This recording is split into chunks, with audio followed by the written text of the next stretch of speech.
Hello. So we're live. So I will Hello. start. I'm so glad we could do this today after I so am so long. glad too. after, So after a very long time, yes, I am very excited. Very excited. so let me quickly start by introducing the show, and then I'll introduce you. So you're Okay. welcome to the Money Buff Show, where we interview people who are doing what they love for a living. The aim of the podcast is to provide a blueprint for those people that are trying to transition from paid employment to pursue their passions, their side hustles, and possibly monetize it. So I interview people that are entrepreneurs, your typical entrepreneurs, but I also interview people that are have just found a way to monetize their hobbies. And I thought that you'd be a great candidate to interview. And Thank so you. let me start by introducing you. On the show, we have Stephanie Ogunbayo, who is the founder of the popular At Home with Toyin. She's an influencer for food, for lifestyle, and for travel. So, Toyin, you're welcome. Thank you. Thank you so much. Thank you. Thank you. So, okay. So, let me start by asking you about your book. I stalked you on Instagram and I noticed that Yes. you just launched a book. I think the title of the book is Manifestation Journal for Black Women. No, So, it's actually my friend's book. It's my okay, it's friend's not book. yours. It's no, Okay. no, no, no. It's not mine. So Oh, right. she's my sorority sister, and very Okay. near and very dear to my heart. So she just launched the book. So I'm very excited. So I Okay. posted it for her on my page. Oh, Yes, right.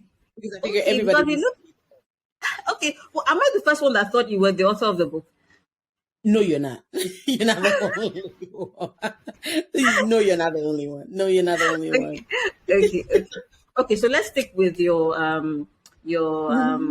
lifestyle and food Yes. channel. So let me start by asking you, how did you get into it? I know from looking at all that you've done on Instagram that it was as a result of the pandemic. But I mean, Yes. not everybody likes cooking. Like I cook, but it's not like I love it. So what made you start um sharing your ideas on recipes and food with the world? Well, with the Instagram, obviously the whole turn of having at home with Toyin brand is a result of the pandemic. But prior to that, if you're going to back up a little bit, I've been on Instagram since 2012, honestly.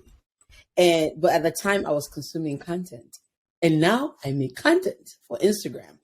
But I would literally my if you pay attention to my stories that I share on Instagram, same way I've been doing it for years. Same way. Like I share if I'm cooking in the kitchen, share the girls because we have family all over. Yeah, we live in the state of Kentucky. My mom and my sisters are in Atlanta. My brother is in San Diego. I have family everywhere. Balance family are in Nigeria. So everybody's all over the place. So with that, so instead of me having to sit and start to share pictures and share cute little moments about the girls, I just put it on my story and everybody's there. But then of course it started growing. So then pandemic. So we're home. Um, I don't even call myself an influencer. I do a little bit of Instagram. Uh or do a little bit of social media. But I am a critical care nurse. I'm a critical care nurse. When I was a interventional cardiologist, pandemic hit. Well, one parent's got to be home. We're both healthcare providers. I do ICU. So that means I'm going to be in the midst of COVID and everything, like in the thick of it. So, of course, they made a decision for me to stay home because if I should get COVID or anything should happen, at the time, we don't know how it's, the whole process of it. It will be hard for me to come home. And I cannot risk coming home and infecting the girls. Yes, Blanc was able to work, but he works at the basement of the hospital where they get clean patients. at some point during the pandemic, they kind of stopped elective surgeries, like unless it was like emergent surgeries, that was what they were doing. But for his own case, so he would take emergent cases. So it was safer for him to be at the hospital compared to me. So I'm home. It's like, okay, well, God, we're here. I'm a goofy person. So I made a couple of TikTok videos as well. And then of course I've got a teenager and a preteen. So I'm usually right in there with them. Like, okay, dancing is not my calling. I do a whole lot of stuff, but I don't dance. So, but comedy, I could do comedy. I could do play. I remember those plays back in the days when I was in elementary school. Just a little bit of acting stuff. I could do that. So, of course, being at home, I have to feed these kids breakfast, lunch, and dinner. And then I was homeschooling them. So I was just sharing because I knew like I was not the only one going through this of being stuck in the house with kids 24/7 without us knowing when we're going to get out of it. It was a pandemic. It was a global pandemic. We were stuck at home and we had kids. Lucky for me, I didn't have to do a 9 to 5 and be home with the kids because people were going through that. So I was like, okay, well, I'll be, whatever I cook, I share. And I was sharing anyway before the pandemic. It was just like I had a small group of people that were watching and we were in the stories together. And we just, kick it back and forth. And then because everybody was home and I was sharing, so I got more eyes on my page. And it's funny also that the way we connected is through Twinkle Awole. And Twinkle Awole will always say, you know what, you have something. You need to take this thing seriously. I'm like, you leave me alone. I'm just doing what I'm doing.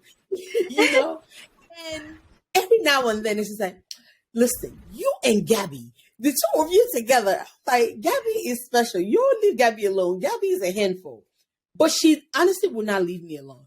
And she was like, you need to take this thing seriously. I'm like, I'm just having fun on Instagram, just being myself. So she said, well, you need to take it serious. I'm like, I don't even know what that means to take it seriously. Like, what are you talking about? Take it seriously. But I remember at the time that it was November. It was like towards the end of November. I posted a picture. I think we went out to breakfast and Golan took that picture. I was in a gray dress and I posted it. She said, girl, you need to take this seriously. You really do. I said, okay, I'm making up my mind today. Today, officially, I have taken it seriously as of today. And I had 356 followers at the time. As of the day that I said, okay, I'm taking this seriously. So it's like, okay, cool, let's do this. And then I had another girlfriend, one of my bestie, Charisse. We went to college together and everything. She's into sales and IT and Google and this and this and that. So all the stuff that she would say to me, SEO, this and I'm like, girl, I don't know what you're talking about. She's like, okay, this is what we're getting to. The race is we got to get you 1,000 followers. I'm like, I'm not looking for followers. You guys are here pushing this. I'm just gonna keep doing what I'm doing. So of course it was like we went there and we got 500 followers. I got to 500, and honestly, I had no. Every now and then I would stop and be like, "Who is directing traffic? Where are all these people coming from?" Because I didn't feel like I was doing anything differently other than I was posting more. But so the stuff that I was posting, I'm like, even till today, I post what we eat. There's nothing that I post that is just like I post for grams and we toss it. No, it's what we eat, and then I'll edit it and then I'll post it. So I think my situation was the perfect timing of being on the ground at the right time. But I'm a little bit of a church girl inside of me. Is the years of being on the grams and posting on my stories and making meals and taking pictures of it and put it up. I know for a fact that was preparation for what's to come, because I believe that everything that you do now, it's somehow going to be relevant to your journey where you're going.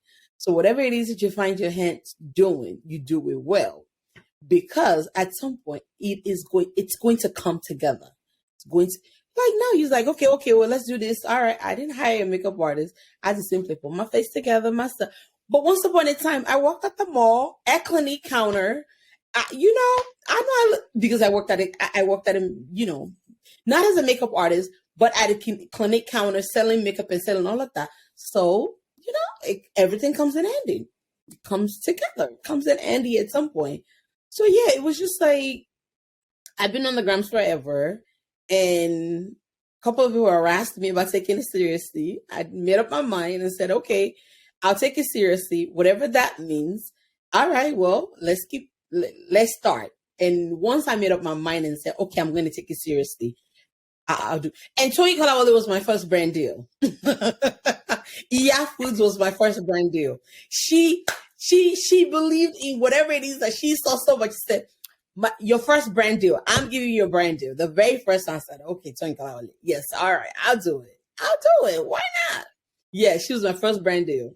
Mm-hmm. But there's something infectious about the way you talk. As if I'm looking at you and I'm amused, I'm entertained, I'm drawn to you, and you're not doing anything out of the ordinary. You're just talking to me. So I imagine that that's what people see when they see you on Instagram.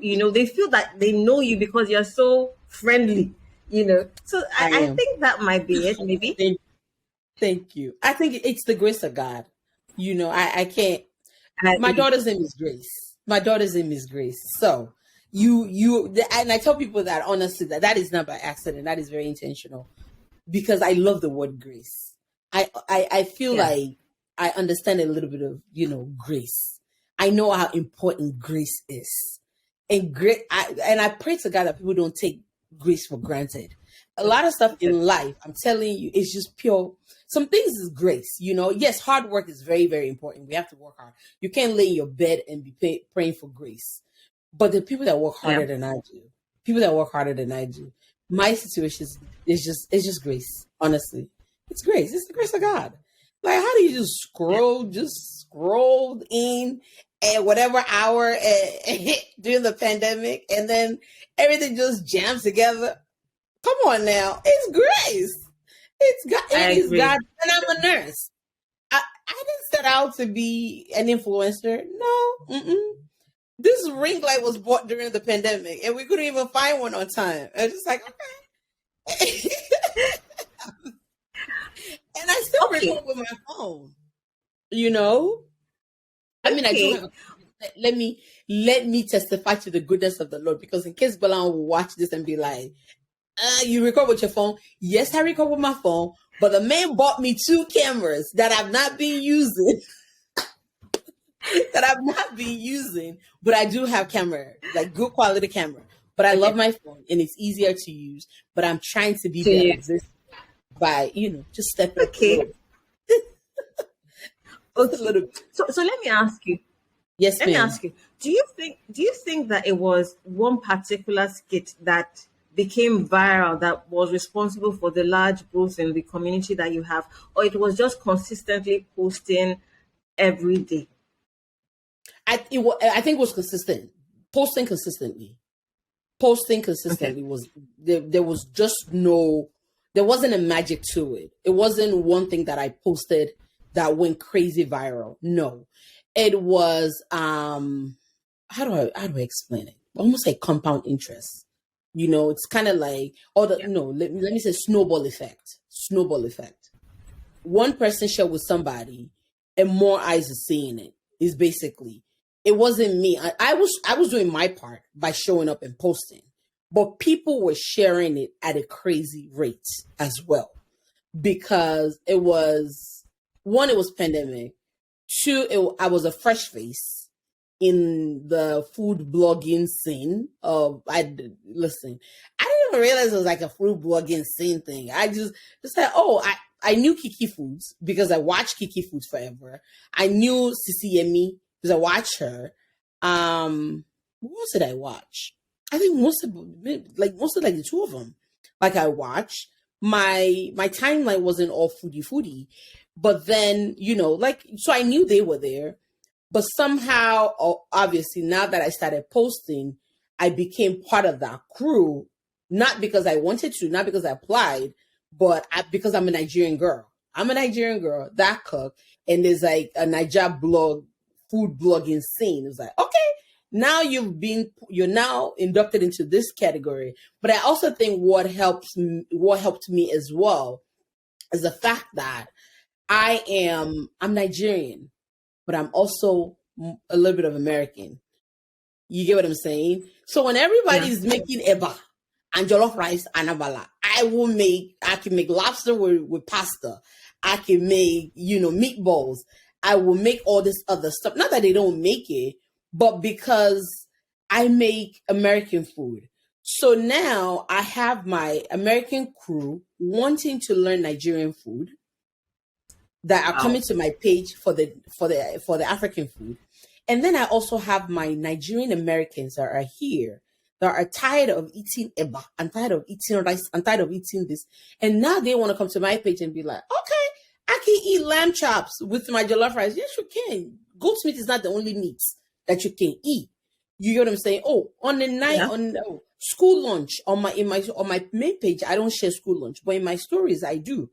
You can make quick chicken thigh, season it up real Yeah. quick, get a little bit of fruits, get a little bit of potato, throw it in your air fryer, and here you go. You got kids-friendly meal. Like Gabby likes to eat cottage cheese and fruits. So like I share little, she likes to eat avocado sandwich. That is not, yeah, we eat avocado in Nigeria, but I think they call it pear or something like that. But it's not like a staple breakfast meal. Whereas in America, you can Mm-hmm. eat it as a breakfast, you can put it with a salad, you can put it with a sandwich. So I make other stuff that are not Nigerian, but I'm a Nigerian family and we eat it. So I have a good group of, and then you had a lot of people that like married to Africans wanting to learn how to make the African food. So I feel like maybe they can relate to me and say, oh, she's a little more Americanized. And then I have the Nigerian people talking about, are you Nigerian? Yes, I am. What do you mean? Of course I am. So yes, I think I'm like in the sweet spot, in that sweet spot of I have two groups that are kind of my audience, the two Okay. groups right there. Okay. Hmm. So, okay. So let me ask you a bit about your background. When did you leave Nigeria for America, and how much of growing up influenced your love for food and cooking now? So I did not finish high school in Nigeria. So I finished my high school in New York, in Brooklyn. I Okay. finished, I did John Jay High School in New York. So I was a teenager when I left. But before I left, I grew up in a family of home cooks. And I grew up in a family of foodies. When I talk about foodies, I mean foodies. My grandpa can throw down. My grandpa can throw down. I didn't grow up with a grandpa that sits in the room and they just bring him food and he eat. No. I remember going to the market with my grandpa. My grandpa had a butcher that knows what cut of meats he wants. He doesn't even have to negotiate. He doesn't have to say anything. He knows it's coming and he gets his meat together and is ready. He's paying and getting his meat. The mama tonta ata, she's right there. Get the pepper and we go home. I learned how to make a goosey stew from my grandfather. My corned beef sauce, when I make corned beef sauce, if you see corned beef sauce on my timeline, I'm missing my grandpa dearly. He's one of my favorite people in the whole world. Love him. The man can cook. Okay, the man can cook, and he had a lot of kids. So and from what my mom told me, like he will cook, and all the kids will eat. So that's my grandpa. My grandma, I had two grandma. One of my grandma died when I was 7. And I was just on the phone with my mother when we were talking. And I was like, oh, I was just missing grandma so much. And she died when I was 7. But I'm like, Mom, like how is it? So sorry. I'm sorry. Like how is it that I can remember it was almost like I could taste how she made rice. My grandma made the way she would make rice is she wash her rice, she put a little bit of oil, vegetable oil, and she always put chopped onions in her rice. That's the only way my grandmother cooked rice. So that rice is different from you just boiling rice and put salt and that's it. You see what I'm saying? Yeah. So it's like a little oil and a little chopped onion. So when I eat that kind of rice, it reminds me of my grandmother. But then I also have my another grandma, that's my 90-year grandma that's still in Nigeria. I saw her last April. She's married to my Ijebu grandpa that I learned how to make egusi Jebu from. Do you get what I'm saying? So it's like I'm talking family of foodies. Like when we meet growing up, we don't go to the market and get like little portions of meat. It's like they kill a whole ram. I'm serious. I saw it. They kill a whole ram, they portion it, put it in the freezer. So there is abundance of food. So any given day, afternoon, somebody will just say, "Oh, they're boiling meat. Take the meat out of the freezer. They boil it. They just frying it. Just want to saute this and this and that." So there was always food around. Always food around. So let me talk about my mother. My mother's love language is food. Listen, when I had my second child, and my mom came from Nigeria to, I don't know what's the word, to babysit, not babysit. To The take care of Igbo, your baby, yeah. yeah, the Igbo people have the omugo, right? Is that what they call it? Yes. I was trying to remember as you were saying it. Yes, omugo. So my mom came. I gained 15 pounds, and I said, "Mom, you're not allowed to cook anymore. Now, I just had a baby. I'm trying to lose weight. You are cooking. I'm eating. This is not working. I need." And she said, how is that her fault? I should stop eating. My mother will cook, call my friends at the time we were in Chicago, and say, hey, Moji, Tobambo ko yao. That means she just finished cooking. Come and get stew. Or call my other cousin, Suji, Ibolo, Omagbabi Kocha, Sobai. You know, my mother's love language is food. Now, she might not help you clean your house. She might not help you wash clothes, but she will feed you. You get what I'm saying? You cannot come to my mother's house and there's no food. My mom don't have a small pot. She cooks like big party pot. And after she's done cooking, now she has to call people and see if they're hungry. They should come and get food. So that's how I grew up. There's like food all the time, all around. Yes. So I think it's just in me to cook. Mm-hmm. Okay. Yes. You sound like you had a lot of fun growing up. I almost envy you. Oh my goodness. It was fun growing up. It was fun. It was just food all the time. Yes, food all the time. So and of course now food is my love language. If you come to visit me and I start to, most times I don't even ask. I just have to make all kind of stuff because it's like, okay, well, she will probably like this one. I just start to make stuff, There's jollof rice is done. Okay, well, okay, let's make pasta. Oh yeah, let's make this. Oh, let's make, little appetizer. Let's make gizodo. We're sitting there like, oh, let's quickly throw some wings in the air fryer. Because it's like you eat, you feel good and all of that. That's how I grew up. Yeah. Okay. Fantastic. So will you say that you're a full-time influencer now, or do you still do nursing? I still do nursing because I love nursing. Okay. See, here are my nursing books behind me here. I'm in grad school, almost done towards the end of my graduate. So I'm still studying to be a nurse practitioner. I love nursing and I don't know. So it's crazy that you asked me that because my 14-year-old Gracie asked me this year and said, "So are you going to do this influencing thing full time?" I'm like, why are you asking? Because I pay attention, of course. Most times when God is going to ask you questions, God is not going to be like, knock, hello, let me have a conversation with you. It's subtle. And I try and I always pray that I can hear those subtle things, Yeah. And sometimes it might be through somebody that's close to you. And she's like, why are you asking? It's like, well, it'd be fun for you to do it. I'm like, you don't like me being a nurse? It's like, I like it, but I like it when you're home.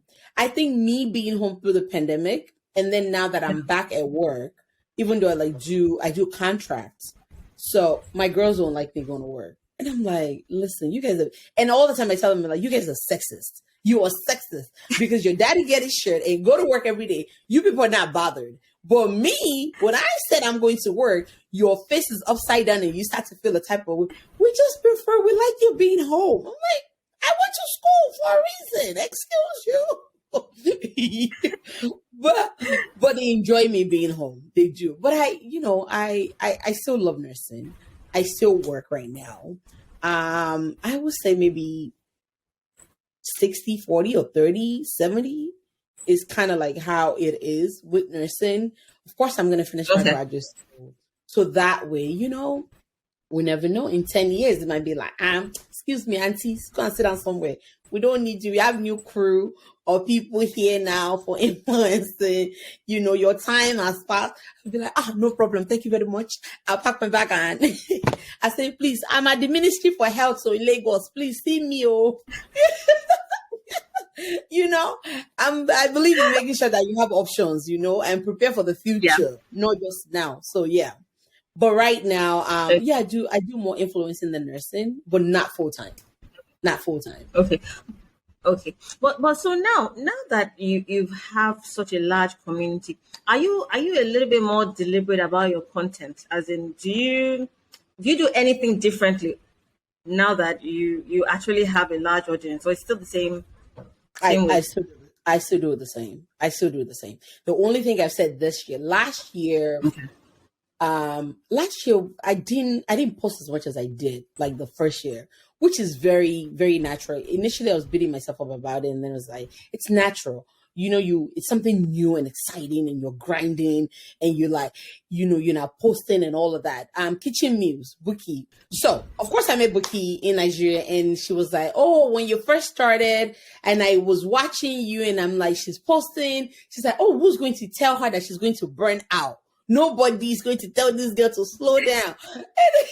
And of course it's true. So after like the first year, you're super excited, you're posting, and I'm loving it and all of that. And then the second year roll around, is like, whew, I gotta keep going.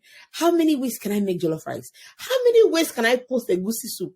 How many ways can I post moi moi and akara? It's kind of like Nigeria food is like, okay, what haven't I posted? What do I need to run, through? Okay. Oh, we did prepping for Thanksgiving. Yay. Prepping for Christmas. Yay. It's kind of like, okay, all that excitement is kind of like, so last year was like, listen, you people, I don't come and go and die. So it's kind of like, okay, reposting content. So now I'm learning the trick. It's like, okay, oh, you can repost? I thought like everything needs to be new content. No.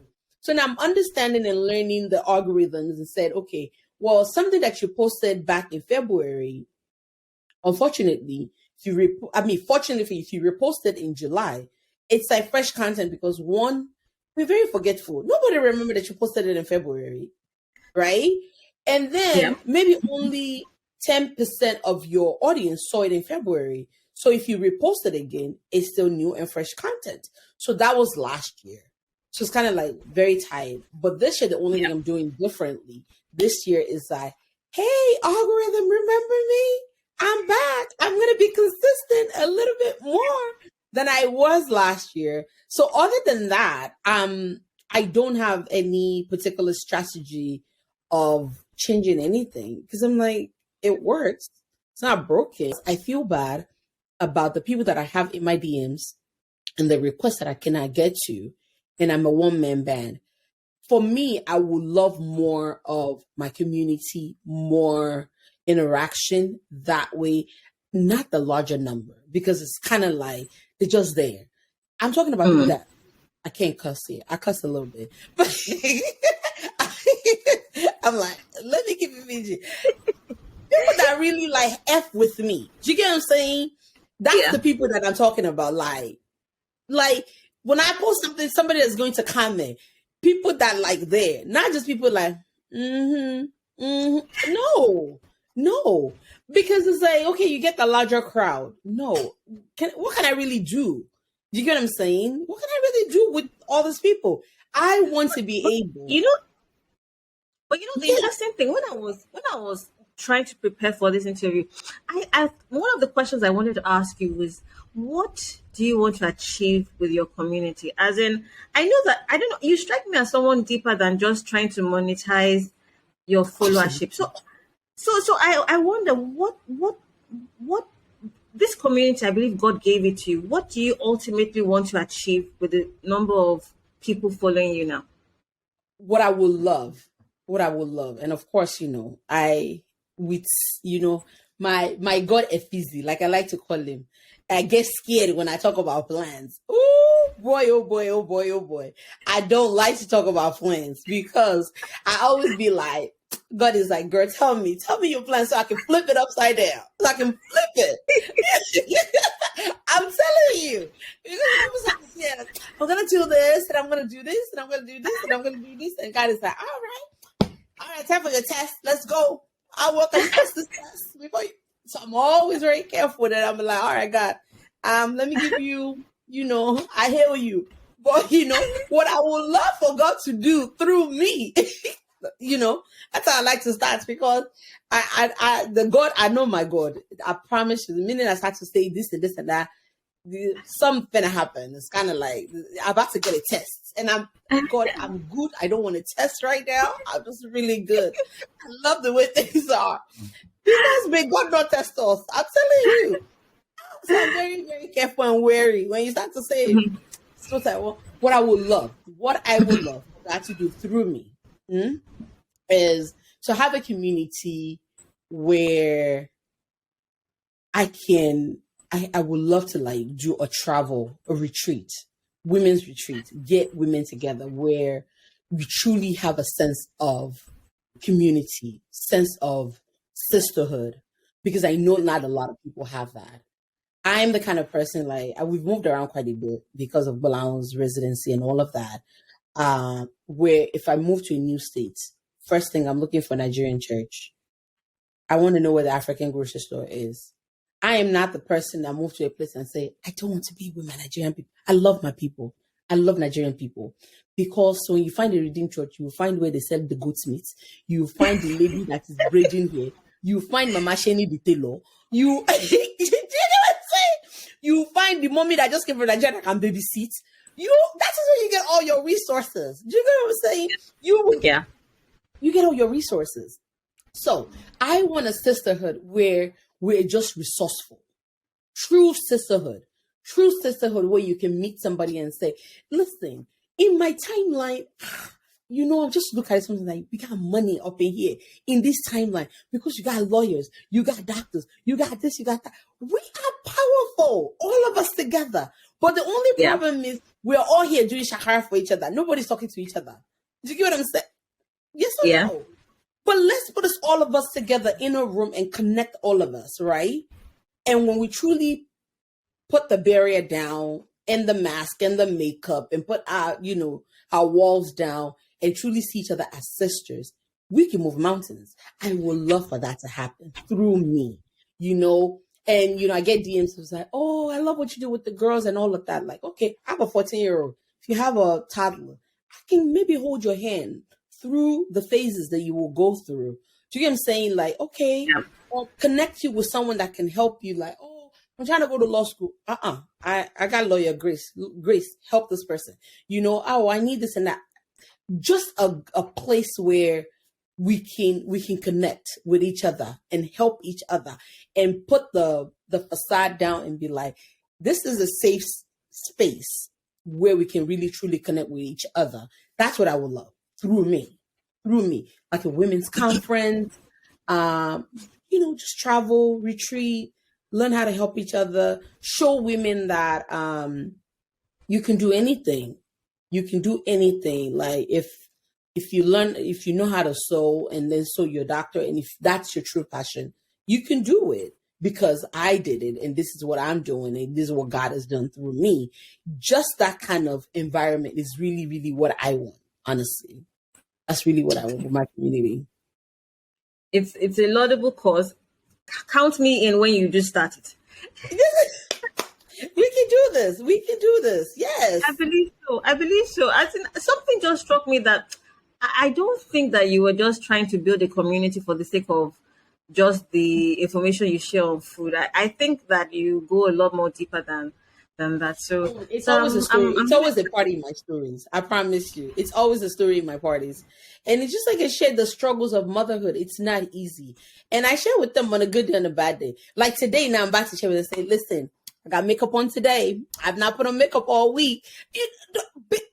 I'm not sure. I don't even call myself an influencer. I don't just put on makeup, put on good dress and come here and sashay and this and that. No, because I don't want you to look at my story on my Instagrams or look at my page and feel bad about yourself. That's not my goal. I do not want you to start to feel bad about yourself because you're looking at me and be like, oh, she's so lucky. No, I share the real deal with you. It's a struggle. Wednesdays are my busy day. We just all went back to our regular lives after having Christmas break and New Year break. I'm tired. Now I feel like an Uber driver. I'm driving 3 kids, 3 different activities. Listen, they are getting pizza tonight. Pizza. Little sister is cooking dinner. I'm picking it up. We're going to eat. Everybody's going to go to bed. They're safe. And we're going to thank God. And we'll do it again tomorrow. That's it.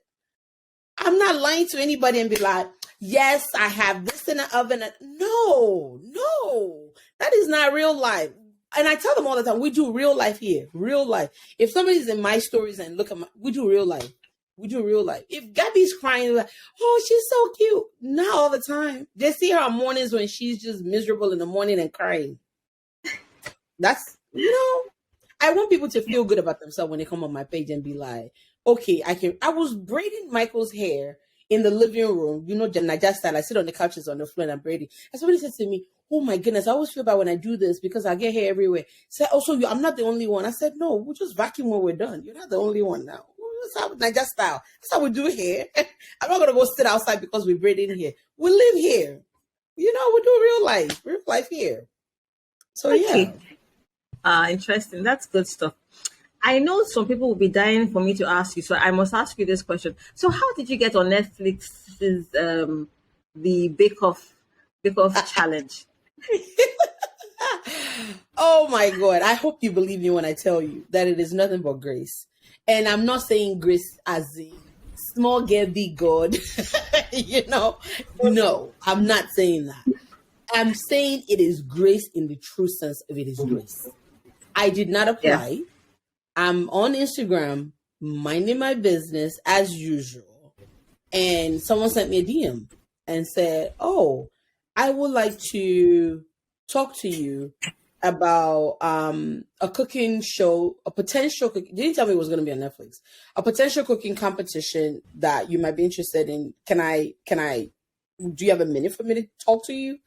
And I texted my number. I said, okay, here's my number. Call me.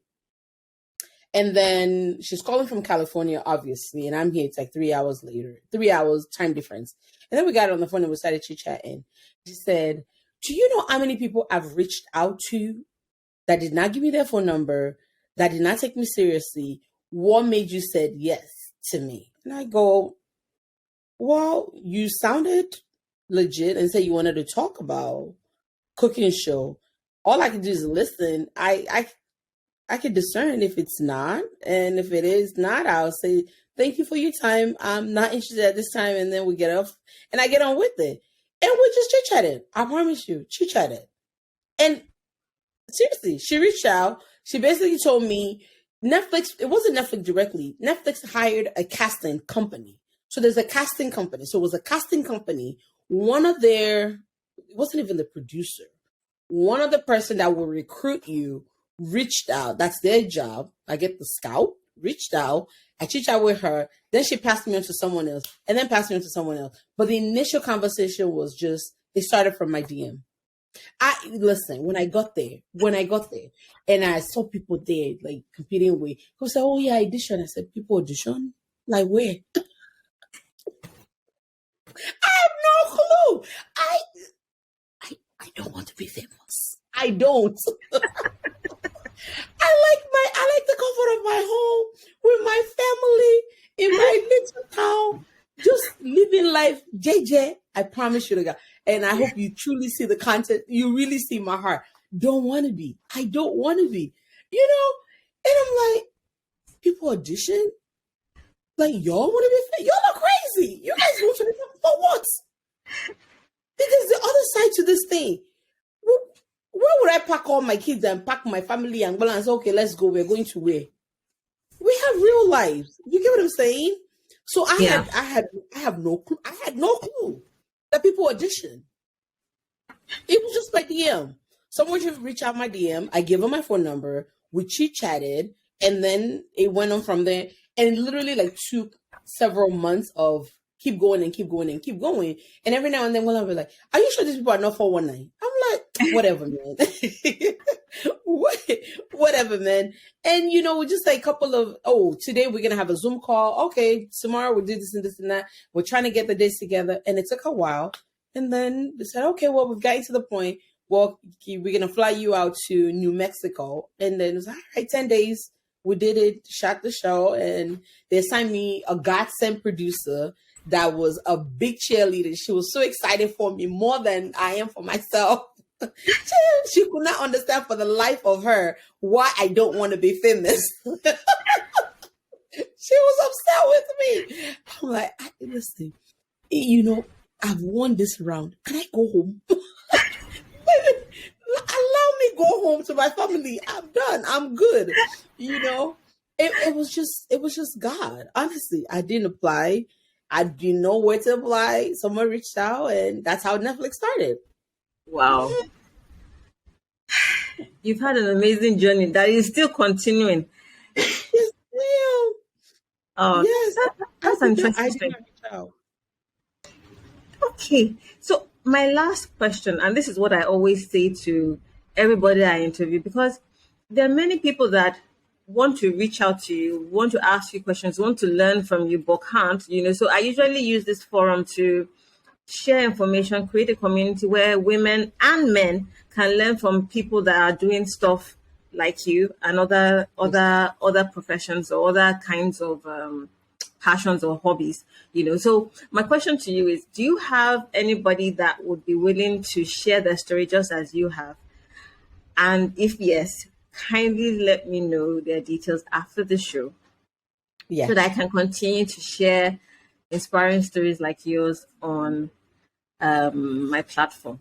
But for now, I'd like to say a big thank you for sharing your story, for taking out the time, for being so friendly and warm.